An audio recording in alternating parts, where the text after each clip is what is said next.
of phantoms and monsters. They exist among us, and sometimes they win. Even the devil was an angel once.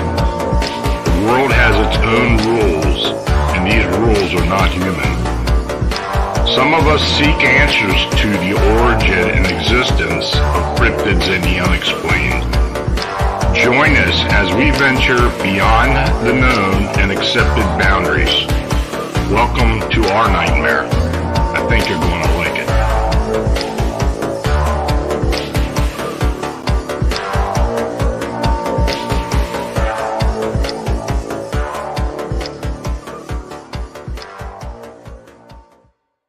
Hey folks, good evening and welcome to Phantoms and Monsters Radio, where we explore and discuss the unknown and the unexplained. I'm your host, Lon Strickler, and thanks for joining me. Now, the Phantoms and Monsters Radio channel was made possible by you clicking the subscribe button and by you sharing our programming. Super chat and super thank donations are essential for us to continue offering you our unique content. Now, if you have we have a few new features actually available for you to show your support for Phantoms and Monsters. Like I said, we had the super thanks that started recently, but also I have a buy me a coffee link and banner which are shown below. So if you're so inclined, go ahead and click it and show your support for Phantoms and Monsters, and your consideration is very much needed and appreciated. So tonight, I welcome Lady Ann Selene to our show. Now, Ann was born with the paranormal in her blood, and she has had experiences beginning with her earliest memories, from ghosts, shadow entities, Sasquatch encounters, and more. Ann is a Reiki Master, intuitive tarot reader, and Vampyre Witch who loves to dive into the spiritual realm and adds an otherworldly flavor to her show at caravanoflore.com. Now, Ann is also the owner of KPNL Radio and digital broadcasting station that airs music 7 days a week and paranormal podcast after 5 p.m. Lady Ann's book is now available. It's titled Aperture in the Veil, Born in a Preternatural World, which explores what it's like to grow up with psychic abilities and seeing things you thought only existed in your nightmares. She has been a guest on many other podcasts and continues to offer her knowledge through various medium. So, Ann, good to have you with me. Good to be here. Thank you so much. I'm really excited. Well, I'm glad you are. It's good to talk to you. Yeah. I haven't talked to you I haven't talked to you since I worked the case with you, I think. Yeah. And that's been about 4 years ago. So, but anyway, let's start off with how did you get involved with the paranormal? Or let's put it this way, how did it find you? Gosh, well, I was definitely born into it.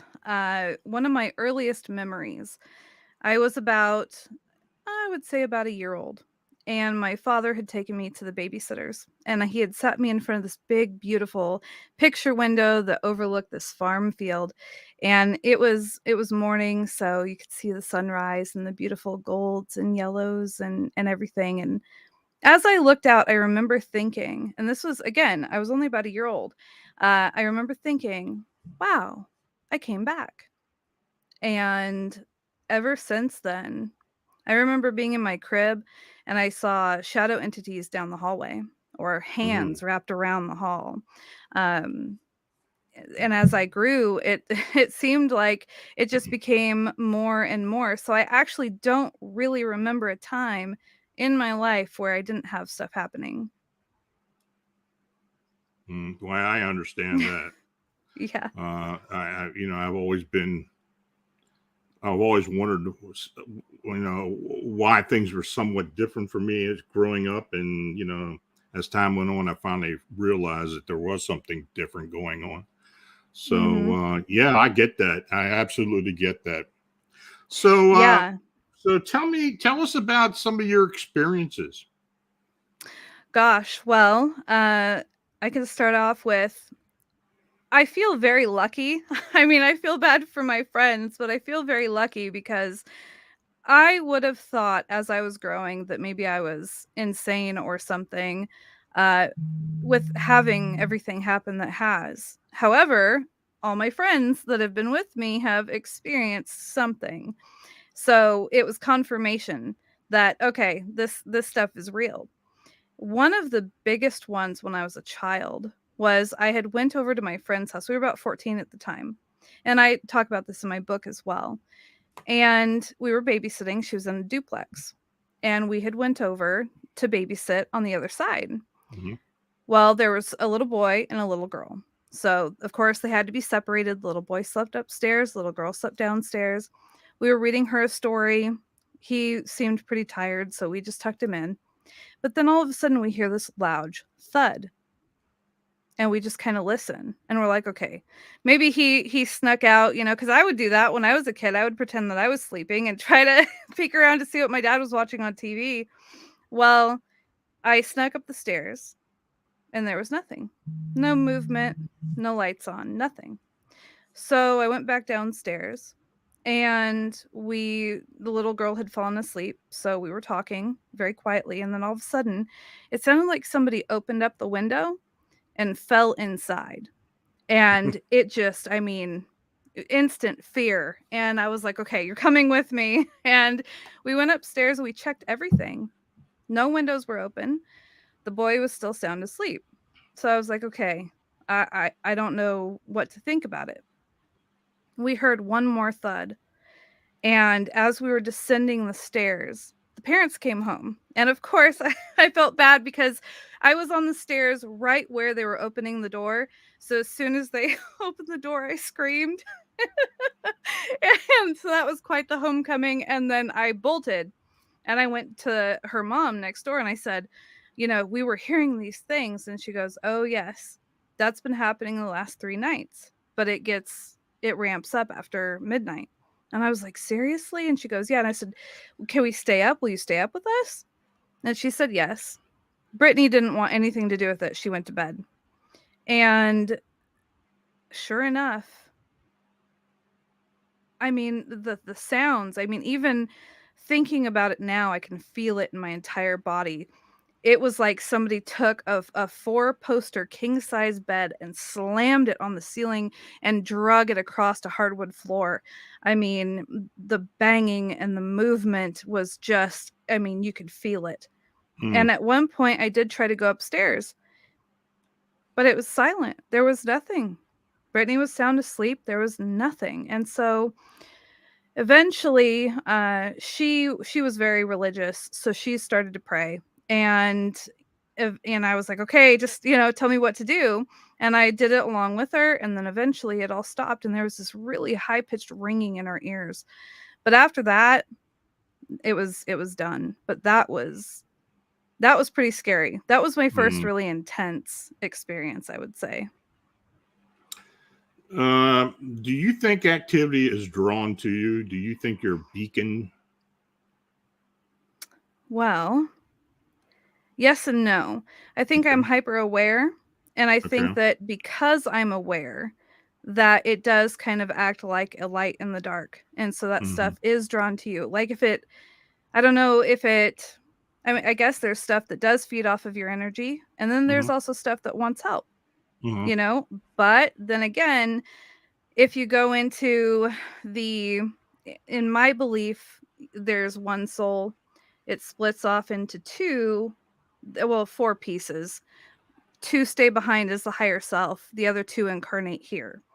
And before we do that, we kind of sign these contracts that say, okay, these are the things that we want to do while we're here, so we can achieve whatever it is that our soul needs to raise its vibration and help those in our soul family.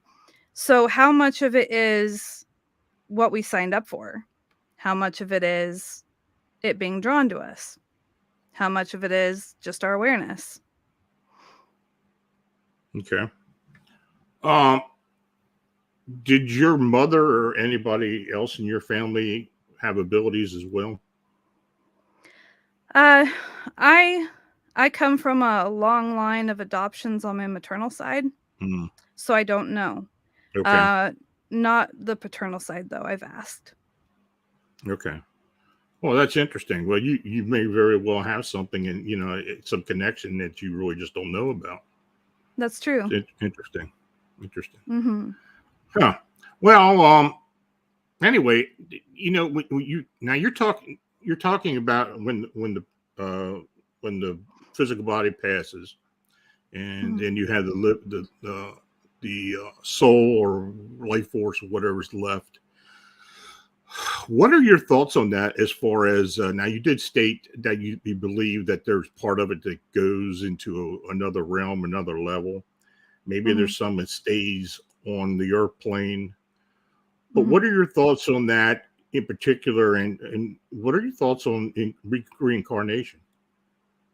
I definitely believe in reincarnation. Okay. I believe that, I mean, Earth cannot hold all of the light that is our full soul.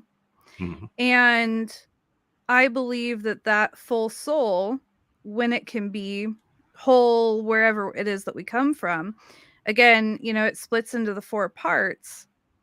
2 are here on Earth, and that could be like, that would explain your twin flame. When you meet your twin flame, your other half. Mhm. And then the other 2 are your higher selves. The higher self that you can work with when you're doing your meditations, when you're learning your psychic abilities, when you're, all of that kind of thing. So, yeah, that's kind of what I think about the soul. So let's say you're asked to come in on a case, or you're asked to come in on a haunting, or Hmm. I don't know. I mean, I really don't know exactly how you conduct, uh, you know, uh, investigations or such. But let's say someone it calls you in to take care of a haunting, or even if you're doing just some type of other work with them. How do Hmm. you proceed? How do you start off with them?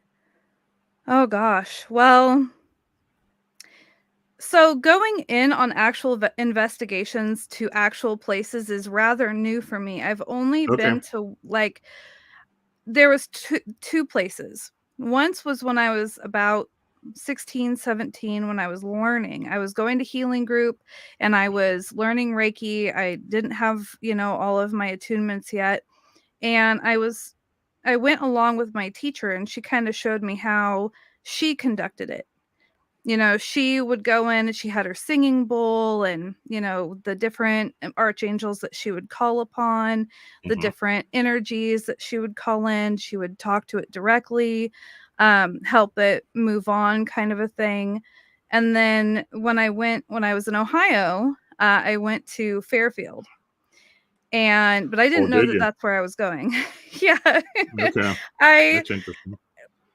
See, and I didn't know that that's where I was going. Yeah. It was a complete surprise. It was a birthday surprise, actually. And what it was really interesting because when I had arrived at my friend's house, I was like, "Hey, do you have a piece of paper and a pencil?" Because I could see something in my head, and it was a location in a building. So I sketched it out and I showed it to her and I said, "Does this have any meaning to you?" And she was really surprised because there actually is a location in Fairfield that has this, it's like a ramp with a railing. And so I didn't get to know anything other than that. I didn't Okay. know, you know. So I go in and everybody's getting set up and I thought, okay, well, nobody's really doing anything. It seems pretty chill and there's a couple other people looking around and I asked, I was like, "So, can I just go?" And they're like, "Yeah, sure." So I wandered off by myself down into the basement and it felt pretty fine. And I remember thinking, I wonder what they used to do. What kind of entertainment did they have? And I found music. And so I was in choir, so I learned how to read the music notes and I started humming it and I was walking around humming. And that was kind of also helping settle my nerves a little bit. However, I had turned the corner and I could literally feel a hand just reach up in the back of my head and in my hair. And I mean, it was just as real as you and me. And Mm-hmm. that thing, boom. I mean, I ran up all the stairs back to the group, white as a sheet. And they were like, "You ran off, didn't you?" I was like, "Well, I thought it was okay." So that's what I did. But then afterwards, I thought, okay, that was a really rare occurrence. What are the chances of that happening again? So I wandered off again, but nothing happened, so. Yeah, some people are under the impression that physical contact is pretty, it is consistent or does happen a lot, and actually it doesn't. Right. You're right; it doesn't happen a lot. I talk to people. It seems that anybody that does have physical contact, they're out there and they're telling their story, but it does not happen that much.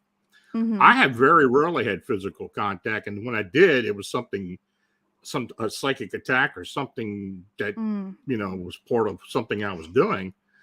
But as far as being at a location and being touched, that maybe one or two times, but very rarely. Right. No, exactly. There's only been 2 other times in my entire life that I have felt something touch me. Really. And I'm 35, so. Hmm. Okay. Well, let's talk about the case or the incident you had with an alien being that I looked at for you. Yes. Kind of describe what happened and what happened afterwards and such. Yeah.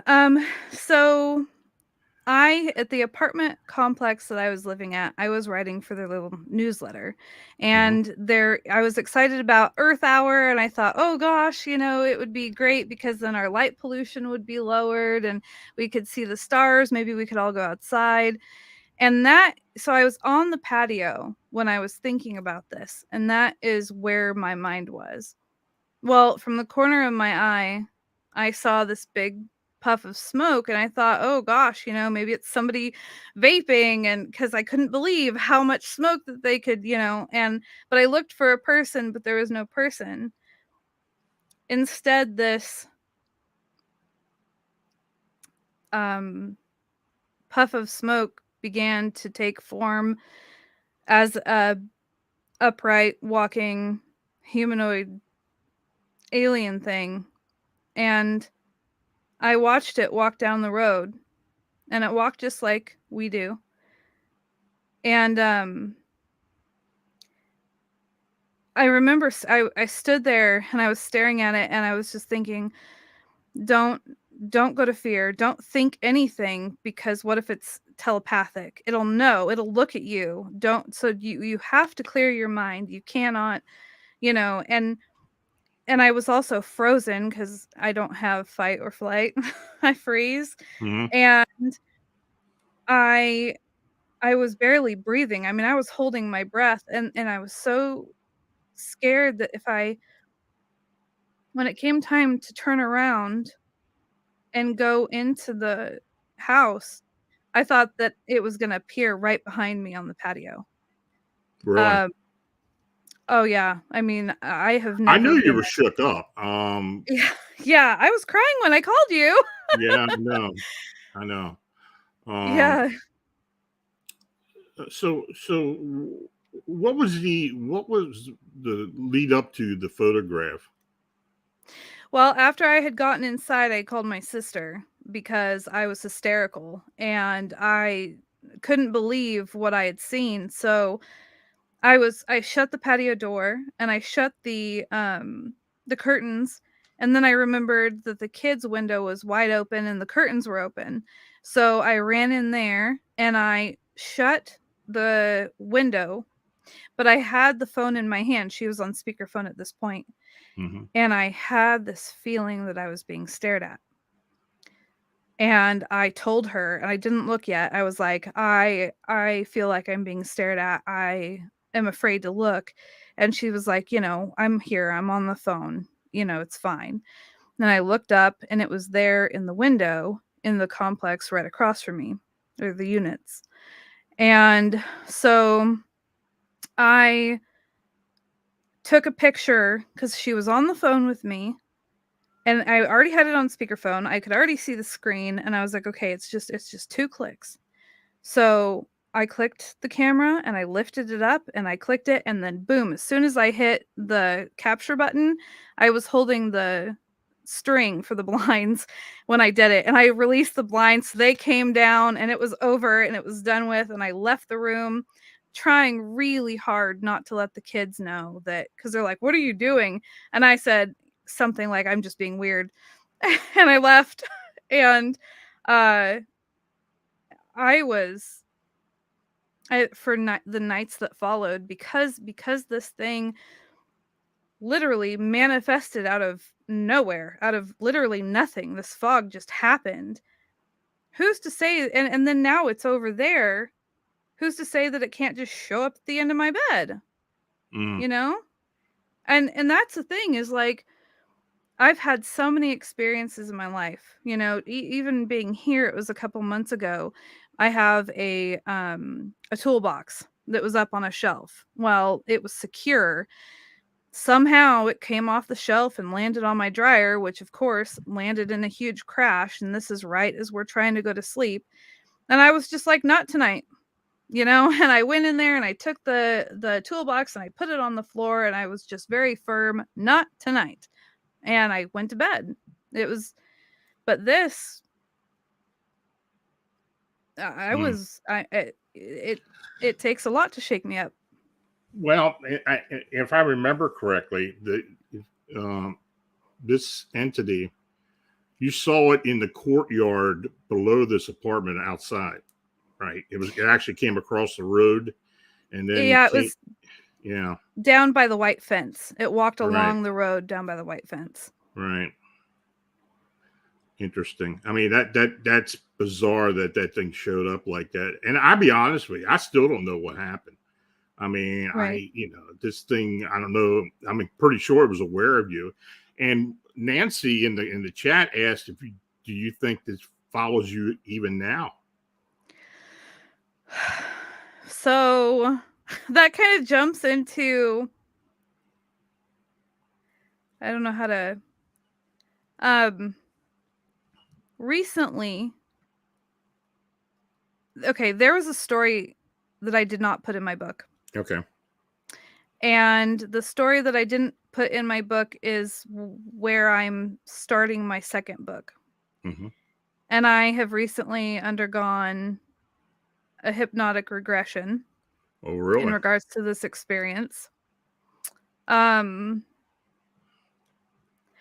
mean, I guess the short answer is it could be. I think that there are extraterrestrial connections with me. Mm-hmm. It's such a new subject for me to open up about. Well, really. if you ever want to talk about it, you know, all you got to do is call me, because I've been through this myself. And if you want to talk about that at some point, we can. I appreciate that. No, that's no problem. Because I've been taken, and I've been shown things, and on several occasions, and I get it. I understand how it can upset you. But if you think this thing is following you, I don't blame you if you believe it's still around you. Yeah, bizarre. I mean, it's the title of my next book is Paramorphosis, which is a word I kind of just came up with by combining paranormal and metamorphosis and squished them together for paramorphosis, because what I am finding out, what I am leaning towards, is that I believe that there is a big possibility that a lot of the paranormal experiences that I've had are actually extraterrestrial in nature. And that wouldn't surprise me. Yeah. That would not surprise me, because I have had a theory for a long time that most cryptids and such are ultra-terrestrial beings, and that there's a fine line, but there's a lot of similarity between hauntings and non-terrestrial infestations and encounters. Right. I have been on a few cases where they have been together. Now, right. Why that is, I don't know. I mean, I think that there is a connection though, and it does show. In fact, even with cryptid sightings, there's some non-terrestrial involvement with these as well. I don't know what you think about interdimensional beings and from other dimensions or possibly realities. I don't know what you think about that, but I think as time goes by, I think this is something we're going to understand more and more as time goes by, because I think there's going to be people are going to start realizing that there is a connection, and maybe just start tying a lot of this together. I hear more and more and more entity, not spiritual, but non-terrestrial entity cases now than I ever have. Right. And, people are shook up when it happens to them, and they just look for answers. And yeah, I get it. I do believe that the other beings have the ability to project. Mm-hmm. They do the screen memories, and then they can do projections, because then our attention is on that and not them, Mm-hmm. or their what they're doing. So I do believe that and as for the multi-dimensional, I have learned so much this year. So much. I mean, even a little thing such as the thought of that maybe some ghosts, not all, but some ghosts are actually a time slip where you're viewing maybe into the past or into the future, and that they're not all just deceased. And that's a brand new thought that has come to me this year. So I can pretty well confirm that to you. Right. Yeah, I'm sure. Yeah. Vincent asks, there seems to be a type of person that experiences these things more than others. Have you had a near-death experience at some point? I opened my book with it, actually. I was in the car with my dad. We were going to Spokane, Washington for a postcard show, because that's what he would do. And the tread, so it was really strange, because I was in the front seat. I haven't actually really talked about this. I was in the front seat, and there was a movie scene that played in my head, and I thought it was really weird, and I didn't want to think about it. It was of a car wreck. And I sat up, and as soon as I sat up, because I'm like, okay, I don't want to think about this, I sat up and I heard a really loud pop sound, like an explosion. And that was all the tread coming off of our tire. And then the next thing I know, it's black. And when I come to, we're upright. Thankfully, we're in a small Ford Ranger pickup, and the entire roof had come in. And so my dad laying across both of us, and really saved us both. And we flipped, I think, twice. So yeah, I only came out with 2 stitches on the back of my hand. Wow. Yeah. I see this more and more with people who have near-death experiences or something comparable. Even people that go into surgery that are under the knife, and something seems to open up for them sometimes. And I'm not saying it's that they all the time see the light or see whatever. Right. It's hard for them to describe. But it seems that when the event's over with, and they recuperate and they get home, then things start to happen that they can't understand. Things open up for them. I mean, you've heard of people who have had go into comas and wake up speaking other languages and other Right. things like that, and talking about things they experienced with. Uh, but yeah, I mean, the human mind is really strange, Mm, and that's the one thing I think that's the one thing we really have no idea what's going on is the mind physically recreating or creating these scenarios, or is there something mm, that does enter us during an event like that that kind of I don't know, intensifies our abilities, maybe as a right. defense mechanism. I don't know. Yeah, I'm not sure. That's definitely not one that I've thought about a lot. I mean, I've had a couple I had cesareans as well, so Hmm. um but it's definitely an interesting thought. That's for sure. Hmm. Well, uh, now you call yourself, and I asked this before the show. You call yourself a vampire witch, and your Yes. answer was pretty short, and I kind of understood it. But what do you describe it as?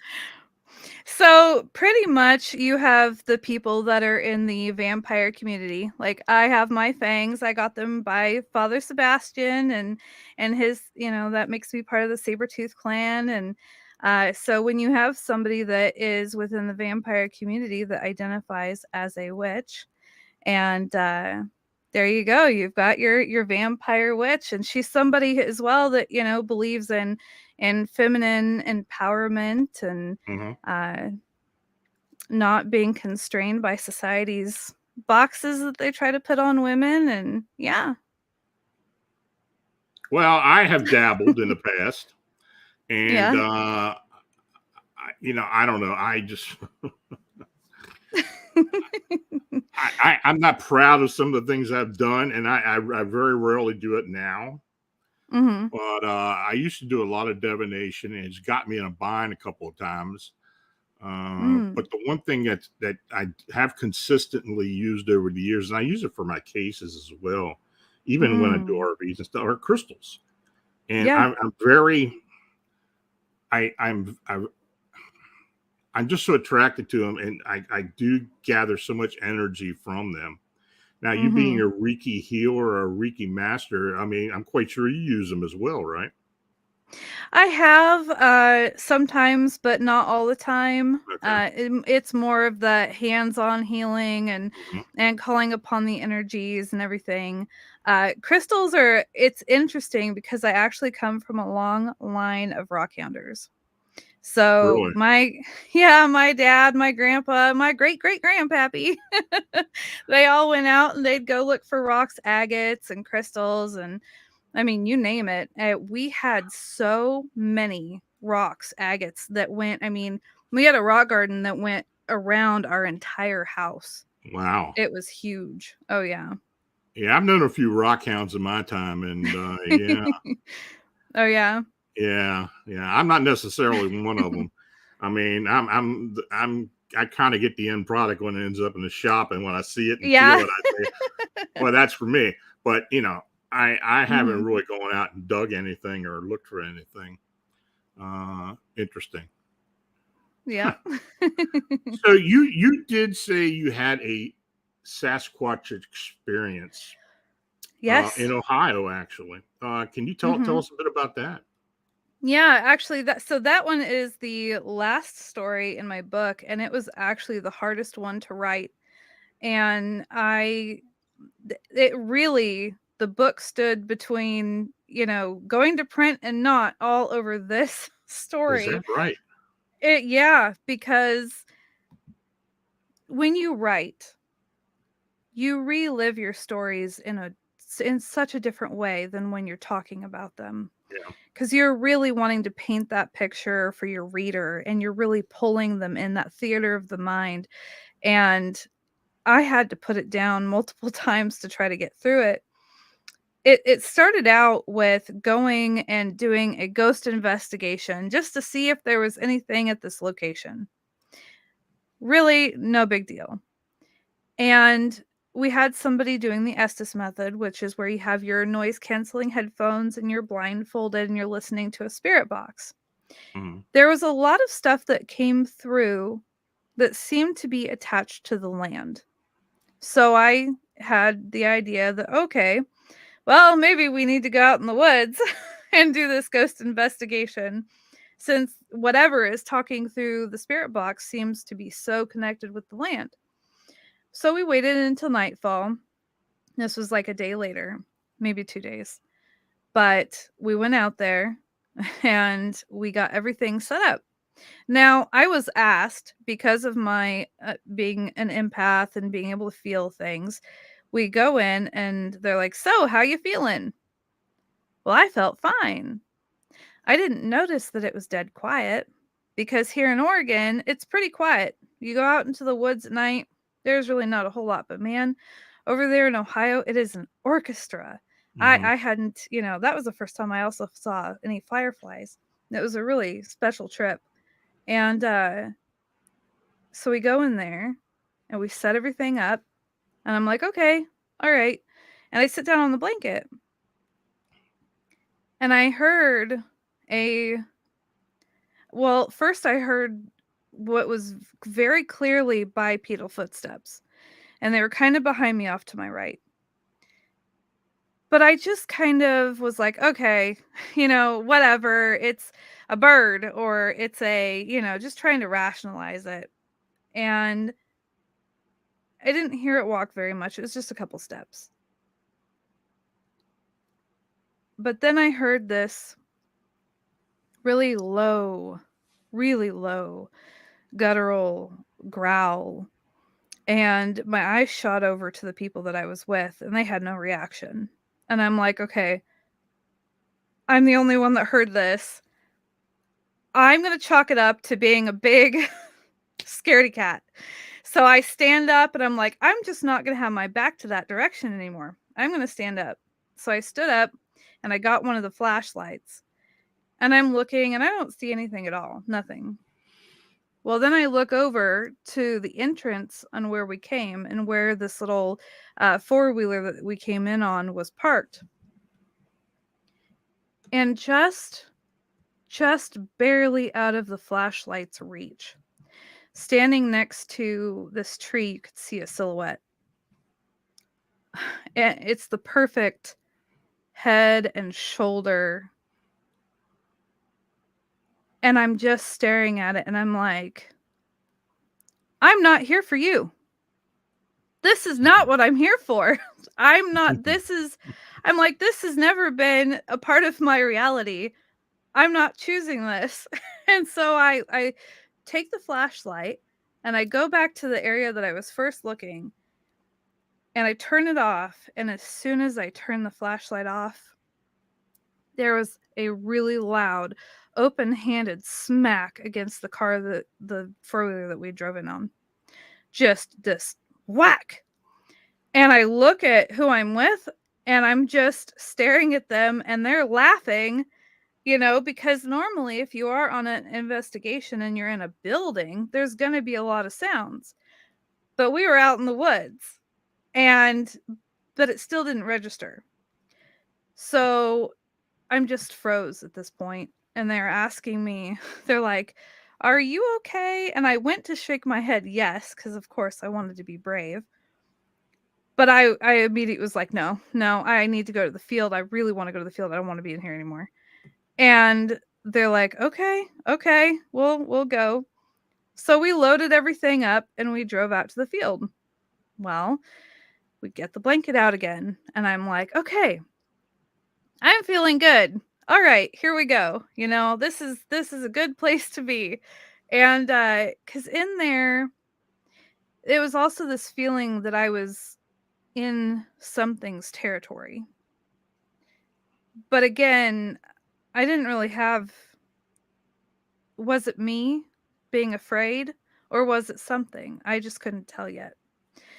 So we're on the blanket, and I was with Heather Mosier from Small Town Monsters, and she gets out her phone and she plays the 1994 recording of the Ohio Howl. And out of the woods, the same tone, the same cadence, everything, and so loud, just comes right from where we were. Right from where we were.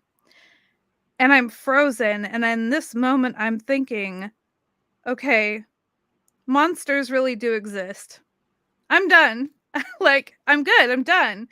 And before we could get back in the vehicle, it sounded like something ripped up a tree and smashed it against another tree. And at that point, like, we had jumped in the vehicle and I'm just like, go, go, go. Cause I was done, overdone, you know, and in that moment, I don't ever have to work or look. I don't ever have to look for Sasquatch. I don't have to. I'm good. I'm a knower. It exists. So yeah. This didn't happen to be in southeast Ohio, did it? Yes. Okay, that's what I thought. That just flashed to me. I figured that's where it was.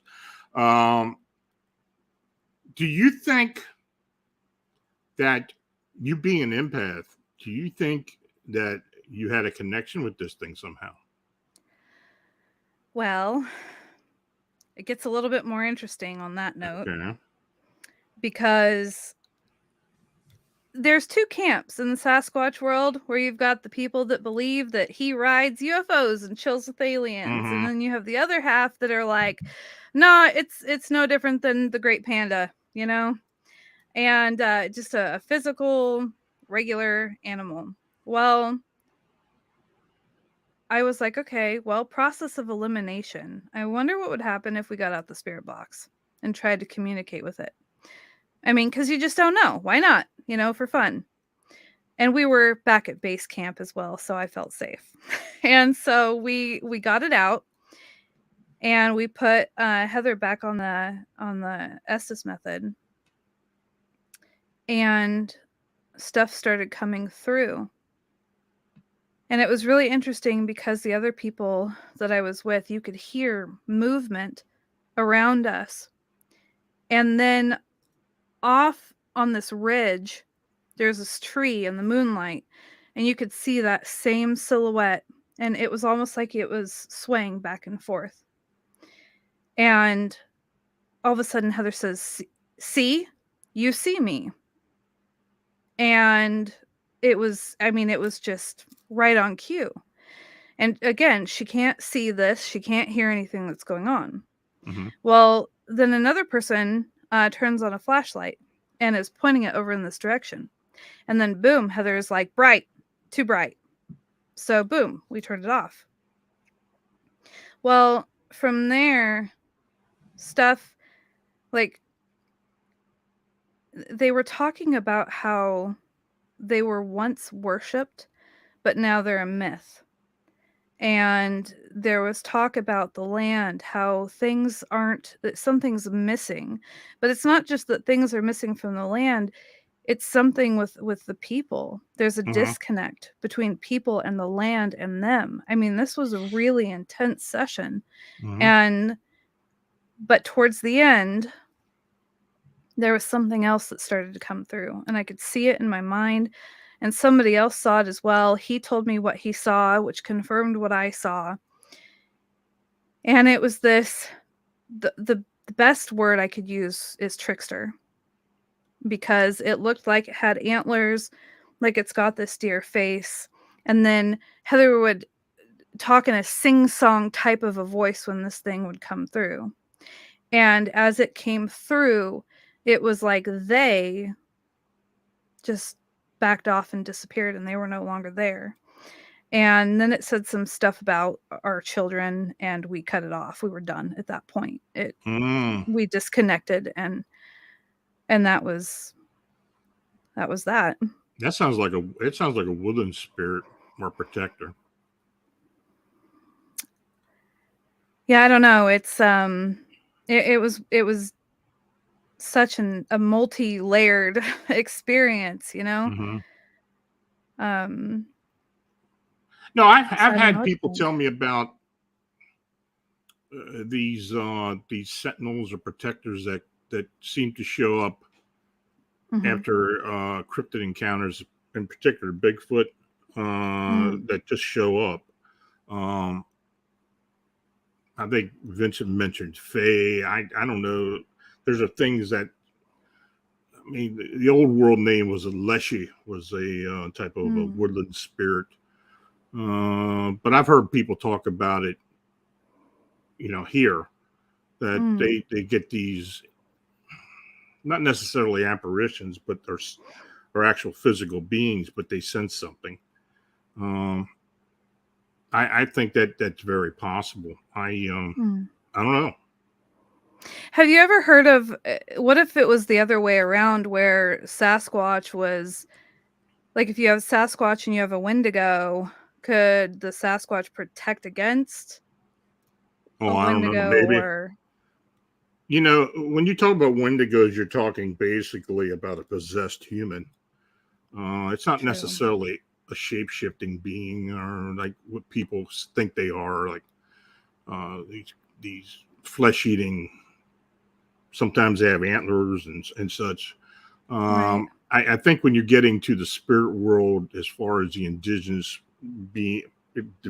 folks and what they interpreted them as, I think you get there. But I think when you talk about actual Wendigos and possessions of humans that turn into cannibals and that type of thing, Chad Lewis wrote a hell of a good book about Wendigos. Yes, I need to pick that up. Yeah, that book, it kind of opened my eyes, because he really went into detail with it. And yeah, I mean, I always thought it was more of a cryptid as opposed to an actual possessed human. But yeah, I don't know. I mean, it could be. I don't know. There's a lot of things out there. I mean, there's more stuff out there than we really know about. And every once in a while, somebody will come forward with something that's like, what is that? What are people? What is that they're describing? I've definitely learned that the more I am in this field and the more that I learn, I realize the less I know, and I will probably always be a student. There's no way to I'm always really a student learn it too. all. I'm always a student. I mean, there's no experts as far as I'm concerned. Exactly. You're learning all the time. I got an interesting question. Peace asks, Lon, do you ever get together with other empaths to do on-site research? Yeah, absolutely. I mean, many of the people on the team are actual psychics and empaths and intuitives, and I think that's important. I think that's a big part of what we do. I think that is an important part of the research, actually being able to go beyond the the physical world and see what's going on, and get a sense of what's going on. And being an empath, getting a sense of what the being is, or the spirit, or even the person or the victim, the actual eyewitness. I think that has a lot to do with it. And I'll be honest with you, those type of investigations where we use those type of abilities tend to get solved, because we usually bring something out that they're either reluctant to talk about, and it is important, though they felt it wasn't, and then we get some more answers. I've been involved with stuff like that before, and it happens all the time. So I think that's great. Yeah, I think that is important. Vince wants to know, do you think your Irish heritage influences your paranormal belief? I think every Irishman's got something about, you're talking about your Irish heritage, and you were talking about Appalachia, and and most of the people that moved to Appalachia were Irish. I mean, when you get into Appalachia and start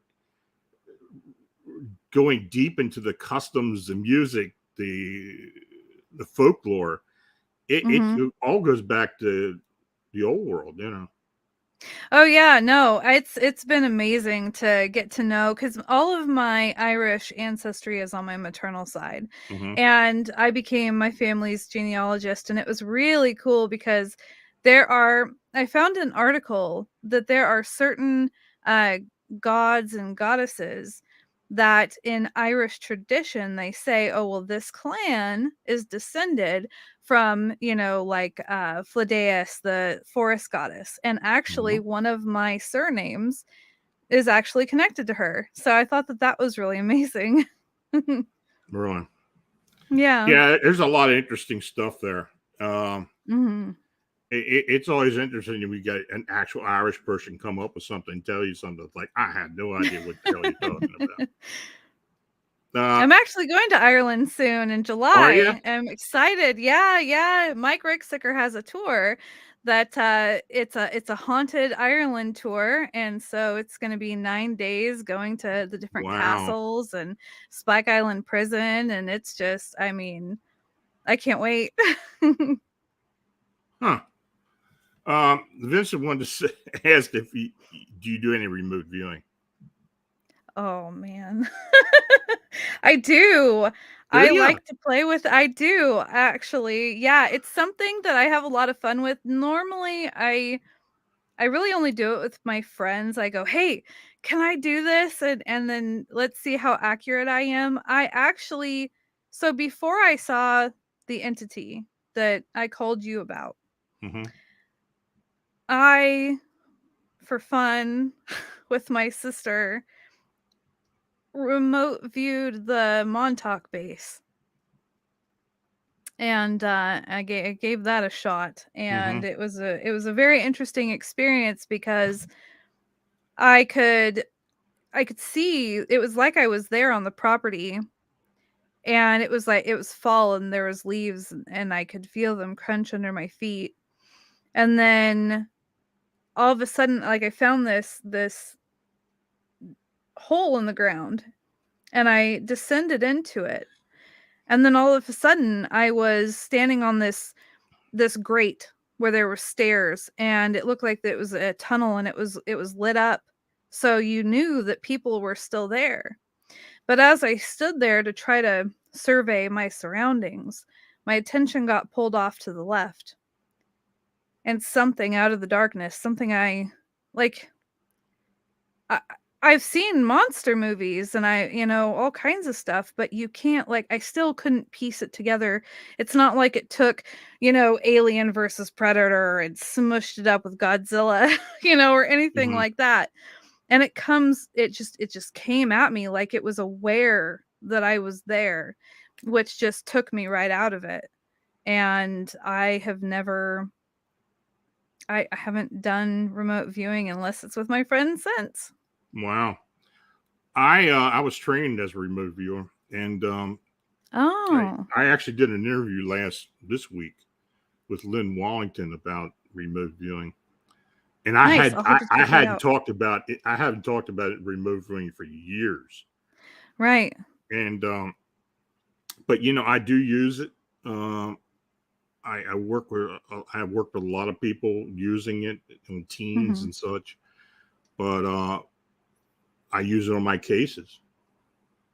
Oh, I I'm do use it sure. on my case, and it's very helpful. Of course, me being intuitive, that Right. kind of interferes with some points sometimes, and it can Hmm. be annoying. But the one thing have said, I think anybody can do remote viewing. Oh yeah. I think anybody can be a remote viewer if you do the process Hmm.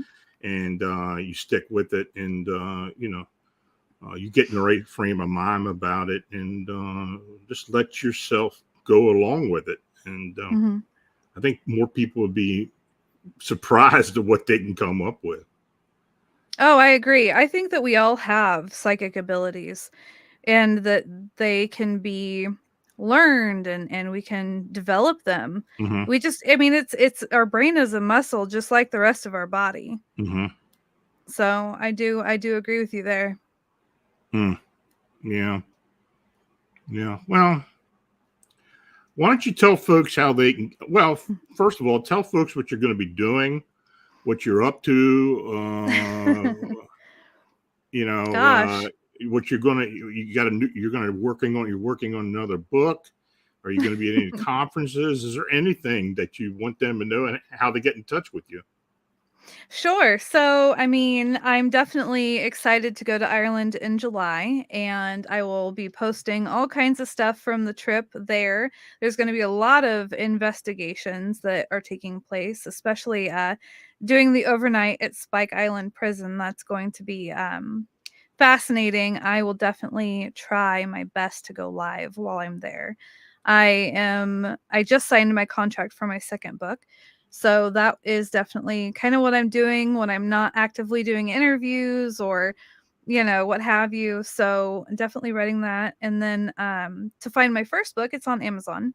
You can also message me on Facebook under Ann Selene, and I can get you a author signed copy. Let's see. You can check out KPNL Radio. It's kpnl-db.com. Caravan of Lore. And as for like Instagram, Facebook, Twitter, same thing. Just type in KPNL Radio or the Caravan of Lore, and you'll find it all down there. Someone by the name of Paranormal Heart says, Hi, if you're cat. going to be releasing the book, an audiobook, you'd be wonderful at narrating. I want to. We're still. I have to get with the publisher in regards to making the audiobook. Right. But that is, it will be me when it gets published. It will be me reading it. Great. Well, like I said before, if you want to contact me about anything, I'm more than willing to listen, and I would love that. I would love to connect. It's such a new rabbit hole for me, and especially with the hypnotic regression that I did. Yeah. I went and I did that, and I talked about it that night, and I haven't talked about it since. I didn't really go into what I saw, but in the next several days after what I saw was confirmed by listening to other people's stories, which, there again, so it means a lot. Okay. Feel free. So, hey, you have a good weekend, and I'll be talking to you soon. Yes. Thank you. Goodbye, everyone. Take care. Now, if you have an unexplained encounter or sighting, feel free to contact me directly at Lon Strickler at famsofmonsters.com or through the Fams of Monsters blog site. Also, if you'd like your encounter sighting read on the show or placed on Fams of Monsters, forward to my email for consideration. I want to again thank Ann Selene for joining me this evening. And thanks to each and all of you for watching and chatting. And if you made a donation, it's truly appreciated. Your support is what makes all this possible. Please click the subscribe button and also become a member of Fans of Monsters Radio. Now, next week, abductee and author Lisa O'Hara will be joining us. Lisa experienced multiple encounters and abductions during her life, and she will talk about how she fought back. So it should be a very interesting show. So until next week, stay healthy and have a safe, enjoyable weekend. Good night.